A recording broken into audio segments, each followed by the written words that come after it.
சிறப்பு விருந்தினராக கலந்து கொண்ட திரு கலைப்புலி எஸ் தானு அவர்களே, சத்யஜோதி பிலிம்ஸ் திரு தியாகராஜன் அவர்களே, கதை வசனகர்த்தாவில் புதிய அத்தியாயம் படைத்த டைரக்டர் திரு பாக்யராஜ் அவர்களே, பல்துறை வித்தகர் திரு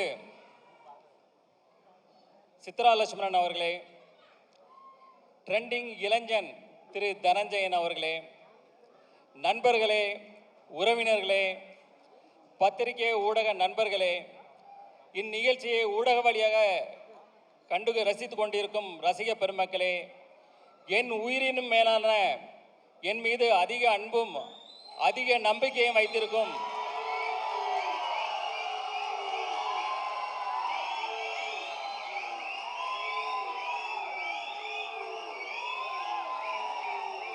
என் ரசிக பெருமக்களே, உங்கள் அனைவருக்கும் எனது அன்பான பணிவான வணக்கத்தை தெரிவித்துக் கொள்கிறேன். இன்றைய சூழலில் உலகில் போர் மேகங்கள் சூழ்ந்து மக்களுக்கு துயரத்தையும் ஒரு பாதுகாப்பு அற்ற தன்மையும் நிலவி கொண்டிருக்கிறது. இந்த போர் விரைவில் நிறுத்தப்பட்டு மக்கள் அனைவரும் மீண்டும் மகிழ்ச்சியாக ஒரு சந்தோஷமான ஒரு பாதுகாப்பான ஒரு அன்பான வாழ்க்கையை வாழ உங்களுடன் சேர்ந்து இறைவனிடம் நானும் பிரார்த்தனை செய்து கொண்டு என் உரையை தொடர்கிறேன். த லெஜண்ட் அந்த படத்துக்கு அப்புறம் இந்த படம் வந்து என்னுடைய 2வது படம் வந்து லீடர் வந்து coming 3rd April good Friday அன்னைக்கு கம்மிங் 3rd ஃப்ரைடே ரிலீஸ் ஆகுது. வேர்ல்டு வைடு அண்டு தமிழ்நாட்டிலையும் ரிலீஸ் ஆகுது. இந்த படத்துடைய கதை பார்த்தீங்கன்னா, ஒரு இன்னசென்ட்டான அப்பா புள்ள அவங்க ரொம்ப சந்தோஷமாக வாழ்ந்துட்டு இருக்காங்க. திடீர்னு அவங்க வாழ்வில் மிகப்பெரிய ஒரு கேங்ஸ்டர் உள்ளே வர்றாங்க. அதுக்கப்புறம் நடக்கிற விஷயங்களை நம்ம டைரக்டர் துரை செந்தில்குமார் வந்து அவ்வளோ அழகாக இன்றைய தலைமுறையினருக்கு பிடிக்கிற மாதிரி அவ்வளோ அழகான ஒரு ஃப்ரெஷ்ஷாக எல்லாருக்கும் பிடிக்கிற வகையில் மிக அற்புதமாக இயக்கியிருக்காங்க. அதாவது அவர் வந்து தன்னை முழுசாக அதில் அர்ப்பணிச்சுக்கிட்டார். எப்போவுமே தன்னை ஒருத்தர் முழுசாக அர்ப்பணித்து ஒரு வேலை செய்யும்போது அது ரொம்ப பிரமாதமாக ஒர்க் அவுட் ஆகும். இந்த படமும் அதே போல் மிக பிரம்மாண்டமாக வந்திருக்கு. இந்த படத்தை ஃபஸ்ட்டு எடிட் பண்ணி பார்த்தது அந்த மியூசிக் டைரக்டர் ஜிப்ரான் அவர்கள் தான் பார்த்தாங்க. பார்த்துட்டு டைரக்டர்கிட்ட ஃபோன் பண்ணி ஒரு 1/2 hour இந்த படத்தை பற்றி ஒவ்வொரு டீட்டெயிலாக பாராட்டி அந்தளவுக்கு பேசியிருக்காரு. எனக்கு தெரிஞ்சு இதே போல் வேறு எந்த படத்துக்கும் அவர் பாராட்டியிருப்பாரா எனக்கு தெரியல. ஸோ அவருடைய இசையும் இந்த படத்தில் வந்து ஒரு குத்து சாங்கு அதே போல் எதுவும் கிடையாது. இது படத்தோட ட்ராவல், அதாவது ஸ்டோரியோட ட்ராவல் ஆகிற மாதிரியான சாங்ஸ் இதில் இருக்குது. அதுக்கான வரிகள் இருக்குது, அதுக்கான படப்பிடிப்பு எல்லாமே அதை நோக்கி பயணித்தோம். ஸோ அதுக்கான இசையை பிரமாதமாக பண்ணி கொடுத்துருக்கிறாரு. அடுத்தது நம்ம கேமராமேன் திரு வெங்கடேஷ் அவர்கள். அவர் வந்து பார்த்தீங்கன்னா, அவர் கேட்ட லேட்டஸ்ட் டெக்னாலஜி என்னென்ன லென்ஸ் வேணும், என்ன கேமரா வேணும், என்ன லைட்ஸ் வேணும், அதே போல் அவர் கேட்ட டெக்னாலஜி அத்தனையும் கொடுத்தோம்.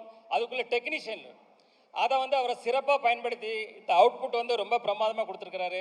இந்த படப்பிடிப்பு பார்த்தீங்கன்னா ஜார்ஜியா, ஜெய்ப்பூர், ஊட்டி, தூத்துக்குடி, சென்னைன்னு எல்லா இடத்துலையும் நடந்தது. அதை வந்து மிக அழகாக பிரம்மாண்டமாக படப்பிடிப்பு படுத்தி கொடுத்துருக்கிறாரு. அடுத்தது பார்த்தீங்கன்னா பிரதீப் ராகவ் அவர் வந்து இந்த படத்தை ரொம்ப கிறிஸ்பாக இது பண்ணியிருக்கிறாரு. இப்போ ட்ரெய்லர் டீசர் எல்லாம் பார்த்துருப்பீங்க. அதில் எப்படி அவர் கிறிஸ்பாக பண்ணாரோ அதே மாதிரி படத்தையும் ரொம்ப கிறிஸ்பாக பண்ணி கொடுத்துருக்கிறாரு. ஆர்ட் டைரக்டர் துரைராஜ் அவர் வந்து பார்த்தீங்கன்னா செட்டு எது நிஜம் எதுன்னே தெரியாது, அந்தளவுக்கு பிரமாதமாக பண்ணியிருக்காரு. அடுத்தது எங்கள் டீமில் உள்ள மகேஷ் மேத்யூஸ் ஸ்டண்ட் மாஸ்டர், ஒரு யங் அண்ட் ஒரு எனர்ஜெட்டிக் பர்சன். ஆனால் அதில் எங்களுக்கு இந்த படத்தில் ஷூட்டில் பார்த்தீங்கன்னா 2 இடங்கள் வந்து எங்களுக்கு ஒரு மிகப்பெரிய சவாலாக இருந்தது. ஒன்று வந்து ஜார்ஜியாவில் ஏர்போர்ட்டில், இந்த இன்டர்நேஷ்னல் ஏர்போர்ட்டில் வந்து ஷூட் பண்ணோம்.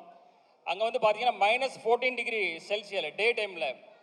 அந்த ஹில்ஸ்லலாம் பார்த்தீங்கன்னா சுற்றி ஐஸு கொட்டி கிடக்கும், அந்தளவுக்கு குளிர் அதிகமாக இருக்கும். சன்லைட் இருந்தால் நாங்கள் தப்பிச்சோம். கொஞ்சம் ஷேடாக வந்ததுன்னா அடுத்த நிமிஷமே உடம்பெல்லாம் 1000 ஊசி குத்துற மாதிரி இருக்கும், கை கால்லாம் மரத்து போயிடும். ஸோ அதில் கிட்டத்தட்ட 14 days ஒர்க் பண்ணோம். நான் மட்டும் இல்லை, எங்கள் டீமில் உள்ள எல்லாருமே அதில் வந்து ரொம்ப அழகாக சிரமப்பட்டு ஒர்க் பண்ணாங்க. அது வந்து ஃபுல்ஃபில்லாக அது வந்து ரொம்ப அழகாக வந்திருக்கு அந்த போர்ஷன் எல்லாமே. அதே போல் பார்த்தீங்கன்னா லாஸ்ட்டு கிளைமேக்ஸ் ஃபைட் இருக்கும்போது அது வந்து ஒரு குறுகலான இடம், ஒரு ட்ரெயினில் வந்து ஃபைட் வச்சுருந்தோம். கிட்டத்தட்ட ஃபாரின் ஸ்டண்ட் மாஸ்டர்ஸ் கிட்டத்தட்ட ஒரு 100 பேர் இருந்தாங்க. அது போக கிட்டத்தட்ட ஆயிரக்கணக்கான ஜூனியர் ஆர்டிஸ்ட்டு, டெக்னீஷியன்ஸ்னு ஒரு பெரிய பட்டாளமே இருந்தது. இந்த இடத்துல ஃபஸ்ட்டு டே ஃபஸ்ட் ஷாட் முடிஞ்சதுமே நான் என்னுடைய ப்ரொடக்ஷன் மேனேஜர் அம்பியாபதியை கூப்பிட்டேன். அம்பியாபதி, எத்தனை ஆம்புலன்ஸ் இருக்குது அப்படின்னு. அவர் சொன்னார், ஒன்றே ஒன்று இருக்குது சார். ஒன்றுலாம் பத்தாது, 2-3 வைங்க. யாருக்கு வேணால் எப்போ வேணால் என்ன வேணால் ஆகும். எனக்கே கூட சில நேரங்களில் இன்ஜூர் ஆகும், நம்ம ரெடியாக இருக்கணும் அப்படின்னு சொன்னேன். ஆனால் காட் கிரேஸ், ஒரு 10 டேஸில் வந்து பெருசாக யாருக்கும் இன்ஜூர் ஆகலை. சின்ன சின்ன இன்ஜூர் ஆச்சு. 10th டே எனக்கு காலில் ஒரு மிகப்பெரிய இன்ஜூர் ஆச்சு. அடுத்த நாள் ஷூட் பண்ண முடியுமா பண்ண முடியாதுன்ற அளவுக்கு ஒரு பெரிய ஒரு சூழ்நிலை இருந்தது. அப்போது இத்தனை டெக்னீஷியன், இத்தனை 1000 பேர் இருக்கிறாங்க, அவங்களுக்கு வந்து வெயிட் பண்ண வைக்கூடாது சொல்லிட்டு இன்ஜெக்ஷன் டேப்லெட்ஸ் எல்லாம் போட்டுட்டு அது அடுத்த நாள் ஷூட் வரும்போது தாங்கி தான் நடந்து வந்தேன். இன்றைக்கி என்ன நம்மளால் பண்ண முடியுமா அப்படின்ற ஒரு டவுட்லேயே தான் இருந்தேன். பட் கேமரா ரோல் ஆக்ஷன் சொன்ன உடனே அடுத்த நிமிஷமே ஃபயர் தான். அது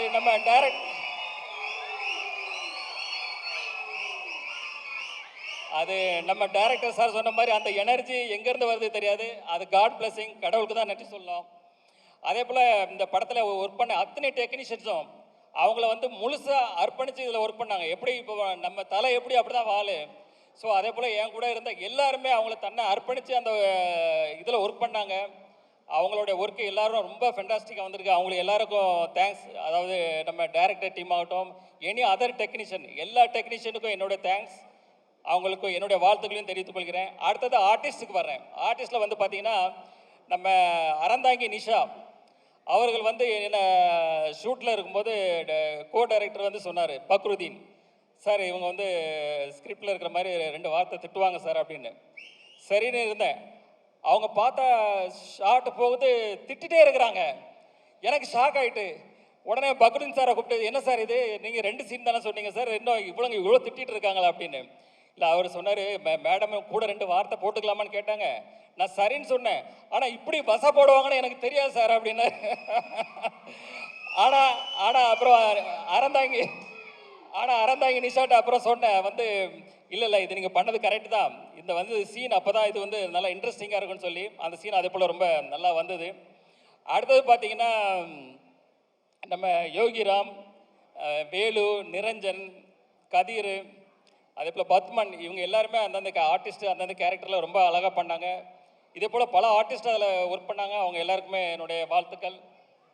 அடுத்தது வந்து இயல் பாப்பா, அவங்க வந்து ஒரு பான் ஆர்டிஸ்ட் தான். டைரக்டர் ஆல்ரெடி இப்போ சொன்னார், அந்த சின்ன வயசுலேயே அந்த அளவுக்கு அதை புரிஞ்சுக்கிட்டு அதை அழகாக டெலிவரி பண்ணுற விதமாகட்டும் எல்லாம் ஆகட்டும். செட்லேயே அவங்க பேரண்ட்ஸ்கிட்ட சொன்னேன், இந்த பொண்ணு ஒரு நாளைக்கு பெரிய ஹீரோயினாக வரணும்னு. அது கண்டிப்பாக நடக்கும். அதே போல் நம்ம ஜார்ஜி வில்லியம்ஸ்னு நடித்தார் என் கூட. அப்போ அவர் வந்து ஒரு சீனு, அவர் அங்கே நிற்கிறாரு, நான் இங்கே நிற்கிறேன். அப்போ அவர் வந்து கொஞ்சம் சங்கோச்சப்பட்டார், சார் நீங்கள் அங்கே இருக்கணும், நான் இங்கே இருக்கணும், இதான் சார் அப்படின்னு கொஞ்சம் சங்கோச்சப்பட்டார். சார் சினிமா தானே சார், இது அப்படி தான் பண்ணணும்னு சொல்லி அவரை சமாதானப்படுத்தி அந்த சீனை முடித்தோம். அதுக்கப்புறம் ஒரு எமோஷனான சீன், என்னுடைய எமோஷனான ஒரு சீனு. செட்டில் அந்த சீன் முடிஞ்சதை எல்லாரும் கிளாப்ஸ் பண்ணாங்க. சார் ஓடி வந்து கையை பிடிச்சிட்டு ரொம்ப நெகிழ்ச்சியாக கண்ணெலாம் கலங்கி அவர் வந்து ரொம்ப பாராட்டினார். அந்த தருணங்களும் ரொம்ப சந்தோஷமாக இருந்தது. அடுத்தது பார்த்திங்கன்னா நம்ம பாகுபலி பிரபாகர், அவர் வந்து பார்த்திங்கன்னா ஒரு சீனில் அப்படி ஃபோனை அப்படி தூக்கி வீசினார். அப்படி பார்த்தா எல்லாம் ஃபோன் தெரிச்சு ஓடுது. பக்கத்தில் இருந்தவங்க எல்லாரும் தூரமாக ஓடி போயிட்டாங்க. ஏன்னா அவ்வளோ பயம். என்ன சார் இது இவ்வளோ பவர்ஃபுல்லாக அடிக்கிறாரு. ஏன்னா அவர் அஜானபாகு 6 அடிக்கு மேலே இருக்கிறாரு, கடோத் கஜன் மாதிரி இருக்கிறாரு. அது எல்லாம் கொஞ்சம் பயந்தாங்க. அப்புறம் அவர் வந்து சொன்னார், இல்லை சார் நான் இப்படி பண்ணுறேன், இது இப்படி பண்ணுறேன், யாருக்கும் ஒன்றும் ஆகாதுன்னு சொல்லி அடுத்த சீன் எடுத்தோம். அதே போல் ரொம்ப இன்ட்ரெஸ்டிங்காக அது போச்சு.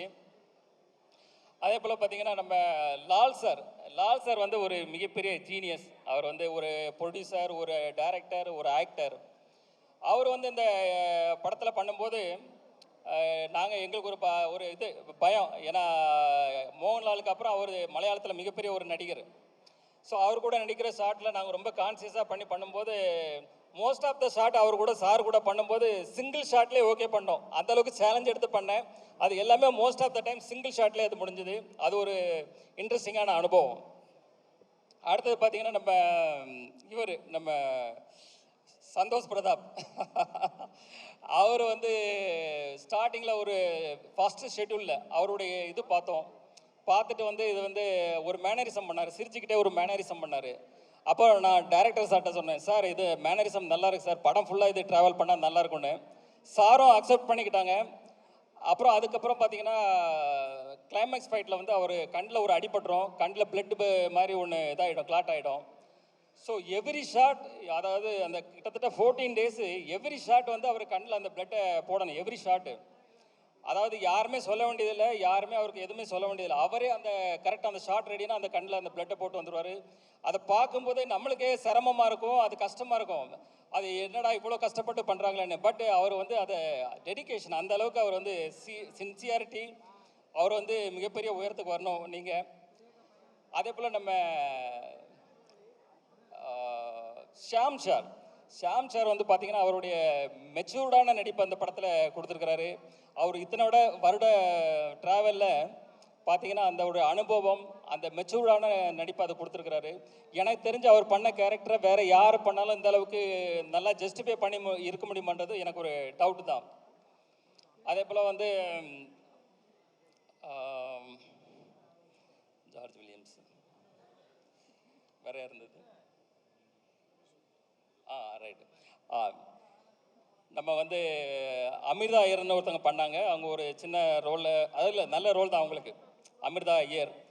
ஆக்சுவலி அவங்க பார்த்தீங்கன்னா செட்டுக்கு வரும்போது வந்து ஒரு இன்னசென்ட்டாக இருப்பாங்க. அது வந்து சீன் பார்த்தீங்கன்னா மிகப்பெரிய சீனாக இருக்கும். இந்த சீனை அவங்களால எப்படி கன்சியூம் பண்ண முடியும், எப்படி பண்ண போகிறாங்கன்னு ஒரு பயத்தோடய நம்ம இருப்போம். ஆனால் அந்த சீனை ரொம்ப அழகாக நேர்த்தியாக பண்ணி எங்களை ஆச்சரியப்பட வச்சாங்க. அதே போல் ஒரு எமோஷனான ஒரு சீன் இருந்தது, அதுலேயும் வந்து அவங்க அழகாக பெர்ஃபார்மன்ஸ் பண்ணி அதை வந்து இப்போ எல்லாருடைய பாராட்டையும் பெற்றாங்க. அதே போல் ஐஸ்வர்யா லட்சுமி மேடம், அவங்க வந்து பார்த்திங்கன்னா ஐஸ்வர்யா மேடம் வந்து ஒரு முதிர்ச்சியான பண்பட்ட நடிப்பு, அதாவது அவங்களுடைய ஷெட்யூல் மோஸ்ட்லி எங்களுக்கு ஜெய்ப்பூரில் தான் இருந்தது.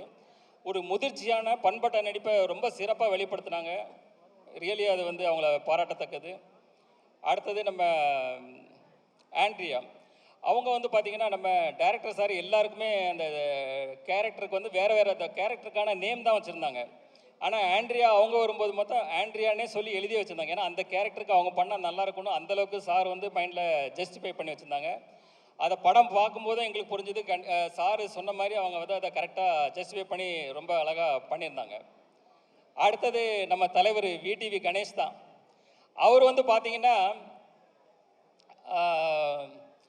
ஒரு சீன் எடுத்துகிட்டு இருக்கோம், ஒரு ரெண்டு பேருக்கு சேர்த்து ஒரு க்ளோஸ்அப்பு.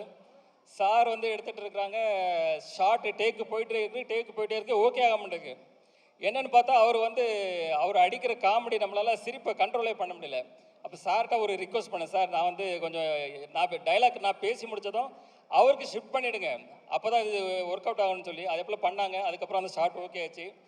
அதுக்கு விடிவி கணேஷ் சார் தான் தேங்க்ஸ் சொன்னேன். எத்தனை ஷார்ட் எடுத்தாலும் அவர் வந்து சலிக்காமல் நல்லபடியாக அதை முடிச்சு கொடுத்தாரு. அதே போல் பார்த்தீங்கன்னா லாஸ்ட்டு ஒரு இடத்துல வந்து அவர் வந்து டைலாக்கு, அவர் ஒரு டைலாக்கை ஆரம்பித்து ஒரு இடத்துல முடிக்கணும், அதான் ஸ்கிரிப்ட்னா அவர் இன்னொன்றில் ஆரம்பித்து இன்னொன்றில் முடிப்பார். அடுத்த வாட்டி சரி, ஏன்னா அதுக்கப்புறம் நான் பேசணும், சரி இதில் ஆரம்பித்து இதில் முடிப்பார்னு பார்த்தா அப்பவும் மாற்றி பேசுவார், நம்ம ஒரே கன்ஃபியூஷன் ஆகிடுவோம். ஆனால் ஏன்னா அவர் ஒரு காமெடியில் இருப்பார், நம்ம ஒரு சீரியஸ் மூடில் இருப்போம் அந்த கேரக்டரு. ஸோ ஒரு காமெடியாக இருந்தால் நம்ம ஏதாவது ஒரு பிட்டை போட்டு நம்மளும் அதில் ட்ராவல் பண்ண முடியும். ஸோ அது வந்து பண்ண முடியாமல் போயிடுச்சு. பட் அவர்கிட்ட மிகப்பெரிய திறமை இருக்குது. அவர் ஒரு தயாரிப்பாளர், அவர் ஒரு நடிகர், நாளைக்கே ஒரு பெரிய டைரக்டர் ஆனாலும் ஆச்சரியப்படுறதுல. அவர் கூட ஒரு 2 சீனாவது அடுத்த படத்தில் ஒரு ஃபுல்லாக ஒரு ஜோவியலான ஒரு காமெடி ட்ராக் பண்ணணும்னு என்னுடைய ஆசை. அடுத்தது படத்தினுடைய ஹீரோயின் பாயல் ராஜ்புத். அவங்க வந்து தெலுங்கில் வந்து பார்த்திங்கன்னா RX100, அப்புறம் வந்து Mangalavaram, heroine centric film, 2 ஃபிலிமே பிளாக் பஸ்டர்ஸ். ஸோ நாங்கள் வந்து எங்கள் கதைக்கு சார் தேடும்போது சார் சொன்னாங்க வந்து ஒரு ஹோம்லியாகவும் இருக்கணும், ஒரு ஆக்ஷன் ஓரியன்ட் ஹீரோயினாகவும் இருக்கணும். ஸோ அதை ரெண்டுமே ஜஸ்டிஃபை பண்ணி ரொம்ப பிரமாதமாக பண்ணாங்க. ஸோ தமிழ் சினிமாவுக்கு வந்து அவங்க ஒரு இந்த பெர்ஃபார்மன்ஸ் வந்து ஒரு புதுசாக இருக்கும், எல்லாருக்கும் பிடிக்கணும்னு நினைக்கிறேன். ஃபைனலாக இந்த படத்தை வந்து வெற்றிமாறன் சார் அப்புறம் தனுஷ் சார்லாம் இப்போ ரீசெண்டாக பார்த்துட்டு இந்த படம் பிரம்மாண்டமாக இருக்குது, பிரமாதமாக இருக்குன்னு பாராட்டியிருக்காங்க.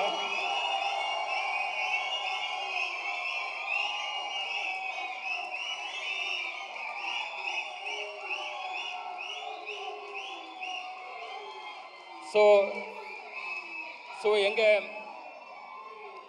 எங்கள் படக்குழுக்கும் சரி எனக்கும் சரி இந்த படத்து மேலே மிகப்பெரிய நம்பிக்கை.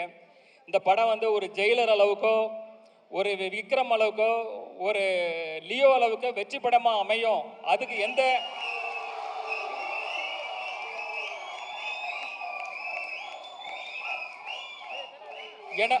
ஏன்னா அதுக்குள்ள தகுதி அத்தனையும் இந்த படத்தில் இருக்கு. நீங்கள் அந்த படத்தை வந்து நீங்கள் பார்க்கும்போது கண்டிப்பாக புரியும். கம்மிங் April 3 வர குட் ஃப்ரைடே அன்னைக்கு, கவர்மெண்ட் ஹாலிடே அன்னைக்கு ரிலீஸ் ஆகுது. ஸோ ஃபேமிலியோட எல்லாரும் பாருங்க. உங்களை 100% இது வந்து சாட்டிஸ்ஃபை பண்ணும்.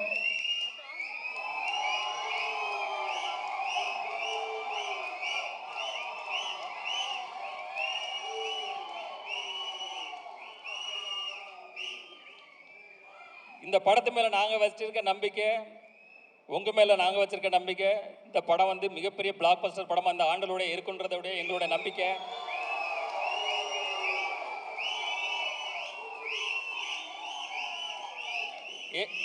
ஏப்ரலில் வந்து உங்களுக்கு ஹாலிடே அண்டு சம்மர் ஹாலிடே வந்துடுது. ஸோ சம்மர் ஹாலிடேயை லீடரோட பார்த்து என்ஜாய் பண்ணுங்கள். அப்புறம் இப்போ என்னுடைய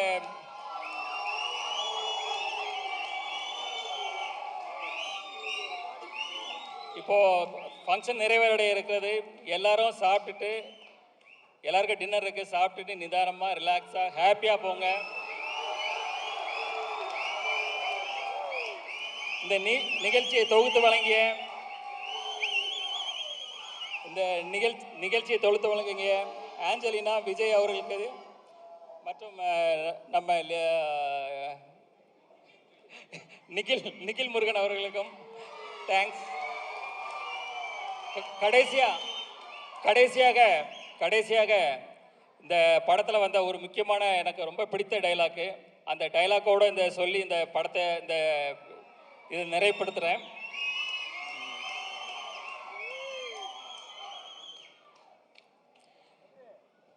கடவுள் எந்த உதவியும் நேரடியாக செய்கிறதில்லை. எல்லா நல்லதும் நல்ல மனிதர்கள் மூலமாக தான் நடக்கும். நாம அவங்கள தான் நம்பணும். நீங்க என்ன நம்புங்க. உங்க நம்பிக்கை ஒரு நாளும் வீண் போகாது. வெற்றி. நன்றி. Thank you, sir. Thank you so much.